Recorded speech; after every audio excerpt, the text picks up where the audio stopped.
Good evening viewers, आशा करी তোমরা সবাই খুব ভালো আছো।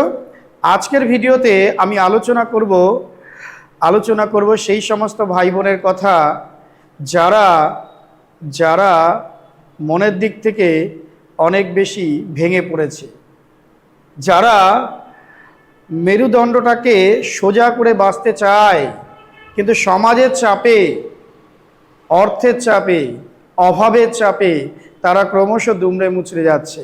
ভিউয়ার্স, আজকের ভিডিওটা তাদের জন্য নয়, বাংলার সেই প্রবাদ বাক্য রূপোর চামচ মুখে নিয়ে জন্মানো সেই সমস্ত ভাই বোনের জন্য নয়।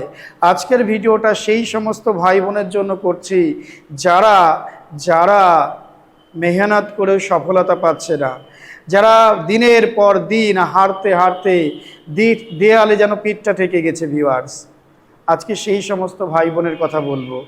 আজকে সেই সমস্ত ভাই বোনের কথা বলবো যারা হার মেনে বসে গেছো, যারা ভেবেছো আমার দ্বারা আর কিচ্ছু হবে না জীবনে, আমার জীবনটাই বৃথা।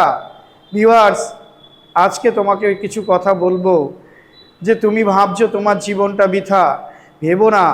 যারা অসহায় হয়ে গেছো, যারা পরিস্থিতির চাপে, অর্থের অভাবে পড়াশোনাটুকু করতে পারছো না, মনে ইচ্ছা আছে জীবনে অনেক কিছু করব, বড় কিছু করব, জীবনে মাথা তুলে দাঁড়াবো, জীবনে এমন কিছু করতে চাই যেন আর 10 জন আমাকে দেখে বলে ওই দেখো দেখো কত কষ্ট করে বড় হয়েছে।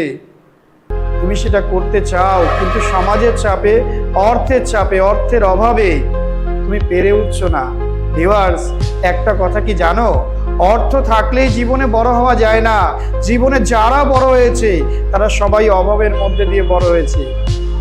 তাই তোমরা যারা অভাবের চাপে, যারা কষ্টে জীবন যাপন করছো, ভাবছো আমি আর জীবনে কি করে মাথা তুলে দাঁড়াবো, জীবনে কি করে বড় হব, কত মানুষ তো কত সুখে আছে। ভিউয়ার্স, একটা কথা, পয়সা থাকলে সব কিছু পাওয়া যায় না। Money is not everything. জীবনে পয়সা দিয়ে সব কিছু পাওয়া যায় না। জীবনে যারাই কষ্ট করে বড় হয়েছে তারাই জীবনে সফলতা পেয়েছে। তুমি উঠে দাঁড়াও, ভেঙে পড়ো না, নিজের মনকে শক্ত করো, তুমি পারবে। তোমার মনকে বোঝাও। অর্থ জীবনে সফলতা দিতে পারে না। অর্থ জীবনে সফলতা দিতে পারে না। যদি তাই পারতো তাহলে শাহরুখ খান একটা সময় প্ল্যাটফর্মে শুয়ে থাকতো। আমরা শুনেছি, আমরা পড়েছি, আমরা জেনেছি সেই শাহরুখ খান কি করে কিং খান হতে পারেন, সেই শাহরুখ খান কি করে বলিউডের একটা বিরাট বড় সাম্রাজ্য দখল করতে পারে। সেও তো একটা সময় অভাবে ছিল। ভিউয়ার্স, যত ব্যক্তি আছে অভাব থেকেই বড় হয়েছে। পৃথিবীতে যত টপ ক্লাস ব্যক্তি দেখছো, একটু তাদের জীবনীটা পড়বে, দেখবে তুমি পারবে। অভাব থাকবে জীবনে, প্রবলেম জীবনে থাকবে, সমস্যা জীবনে থাকবে। এমন কোনো মানুষ নেই পৃথিবীতে যারা কষ্টে বড় হয়নি। যার টাকা আছে তারও জীবনে কষ্ট আছে। হয়তো তোমার কষ্টটা তার কষ্টটা আলাদা, তোমার পরীক্ষার পেপার তার জীবনের পরীক্ষার পেপারটা আলাদা, কিন্তু পৃথিবীতে যা জন্ম হয়েছে তাকে কষ্ট করেই যেতে হবে। আমরা স্বয়ং শ্রীকৃষ্ণের কথা যদি দেখি, শ্রীকৃষ্ণ তিনি তো ঈশ্বর, তিনি জন্মগ্রহণ করেছেন কোথায়? কারাগারে জন্মগ্রহণ করেছেন। তারপরে তাকে বর্ষার রাতে তাকে অন্য জায়গায় রেখে আসা হয়েছিল। জন্মের পরে মাকে হারিয়েছেন, জন্মের পরে বাবাকে হারিয়েছেন, বড় হয়ে গোকুল হারিয়েছেন, বৃন্দাবন হারিয়েছেন, সীতাকে হারিয়েছেন। অর্থাৎ এই পৃথিবীতে যা জন্ম হয়েছে তাকে কষ্ট করেই বড় হতে হবে। তাহলে তুমি কেন বিলাপ করবে? জেগে ওঠো। বিবেকানন্দের কথা অনুযায়ী নিজের মধ্যে যে অনন্ত শক্তি আছে সেটাকে জাগাও।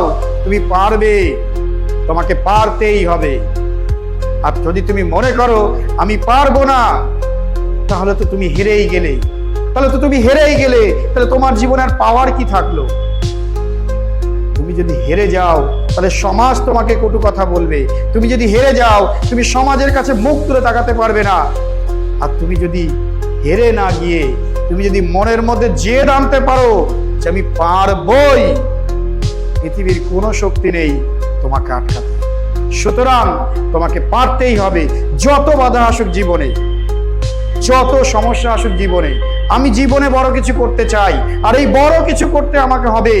তাতে যতই কঠিন হোক না কেন, আমার সমাজ, আমার পরিস্থিতি, আমার পরিবেশ, আমি জীবনে কেটে উঠবো এবং এই সমাজকে মুখ তুলে দেখাবো যে আমি জীবনে কিছু করতে পারি।